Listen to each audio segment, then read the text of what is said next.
बिस्मिल्लाहिर्रहमानिर्रहीम। अल्हम्दुलिल्लाहि वहदा वस्सलातु वस्सलाम अला मन ला नबी अबादा। मेरे पाकिस्तान तहरीक इंसाफ के अजीज वर्करों, पाकिस्तान और कश्मीर से आए हुए इमरान खान के टाइगरों, आपके 5 घंटे के इंतजार का बहुत शुक्रिया। खान साहब की आवाज पे आप लोगों ने हमेशा लब्बैक कहा है, लेकिन आज का ये अवामी जलसा, आज का ये अवामी जरगा इस हुकूमत के चोर मिंडेट के खिलाफ, इनके 26वीं तरामीम के खिलाफ, इनकी रात के अंधेरी में जल्दी में किए गए कानून साजी के खिलाफ एक रेफरेंडम में इंशाअल्लाह ताला ये रेफरेंडम कामयाब होगा। पाकिस्तान तहरीक इंसाफ इंशाअल्लाह ताला नेक्स्ट वीक में, और इसी तरह सुन्नी इत्तेहाद काउंसिल नेक्स्ट वीक में भी वो कवानीन चैलेंज करेंगी सुप्रीम कोर्ट में। हमें उम्मीद है इंशाअल्लाह ये सब कुछ सुप्रीम कोर्ट खत्म करेगी। इनके सारा मकसद एक ही था। मकसद ये नहीं है कि अदलिया मजबूत हो, मकसद बहुत ये कि अदलिया को कंट्रोल करो, अदलिया में मर्जी के जजेस बैठाओ।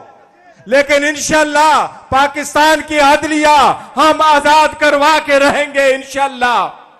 आप लोगों ने देखा है कि कुछ दिनों में 3 दिन के बाद आपने देखा है कुछ लोग लगे हैं धड़ाधड़ अपने ट्वीटर डिलीट कर रहे हैं। मैं उनको कहता हूं अपने ट्वीटर डिलीट ना करो। पाकिस्तान में खान का नजरिया चलता है, हम रूल ऑफ लॉ पे बिलीव करते हैं। पाकिस्तान के आईन के मुताबिक पाकिस्तान के इंशाअल्लाह अंदर से तब्दीली आएगी। इंशाअल्लाह पाकिस्तान की आईन के मुताबिक, कानून के मुताबिक खान साहब की रिहाई और आजादी यहां से मुमकिन होगी।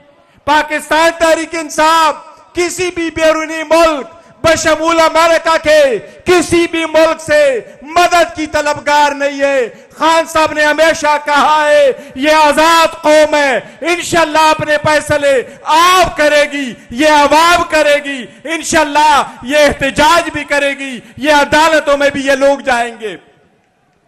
हम एक बात बताएं, पाकिस्तान तहरीक इंसाफ जिसकी सुबह सरहद में KPK पख्तूनख्वा में हुकूमत है, कोई हमारा सुबह किसी भी सूबे पे चढ़ाई नहीं करेगी।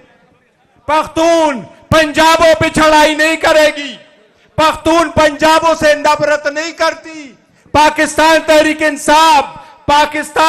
इंसाफ हर सुबह से मोहब्बत करती है। जितने पख्तूनों से प्यार है उतने ही प्यार हमें पंजाबियों से, उतने ही प्यार हमें सिंधियों से, और उतना ही प्यार हमें अपने बलोच अवाम से है। इसीलिए हमारा दिल आज दुखता है जो बलूचिस्तान में धमाका हुआ है। हम ये बताएं, जितने लोग हैं जिन्होंने ये कानून साजी अपने लिए की, अपने आप को एनआरओ दिया है, लेकिन एनआरओ इनके काम नहीं आएगा। खान साहब के खिलाफ 200 केसेस बने, 5 दिन में 3 कन्विक्शनें करवाई, 30 साल की सजाएं दिलवाई। इनका ये ख्याल था कि अवाम भूल जाएंगे, लोग और हुकूमतें आएगी, लेकिन आज भी सारे अवाम और पाकिस्तान के अवाम के दिलों में इमरान खान साहब बसते हैं, उनका नजरिया बसता है। इंशाअल्लाह ताला हमें उम्मीद है हमें इंसाफ मिलेगा। मैं एक बात करूं, जहां सियासत फेल हो जाती है वहां कौमें हमेशा के लिए गिर जाती है।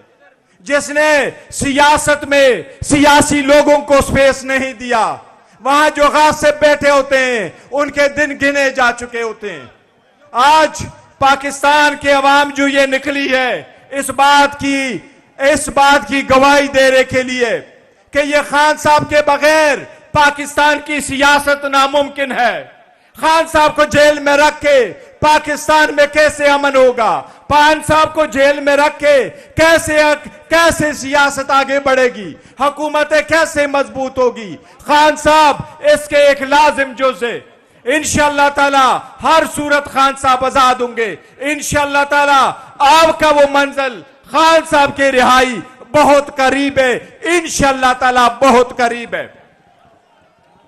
खान साहब एक बात कह रहे हैं, वो ये कह रहे हैं कि मैं अवाम की हकूक की खातिर, आपकी आजादी की खातिर, इस मुल्क के खुद मुख्तारी की खातिर जेल में है। तब तक वो बीमार नहीं हो रहे, वो नहीं कह रहे कि मैं बीमार हूं।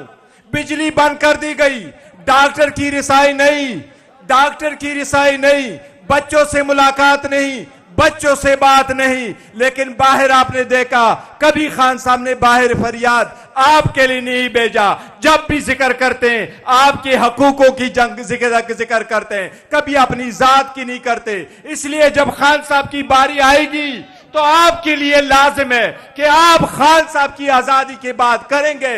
इंशाअल्लाह हम इस मर्तबा खान साहब की आजादी के लिए निकलेंगे। Thank you.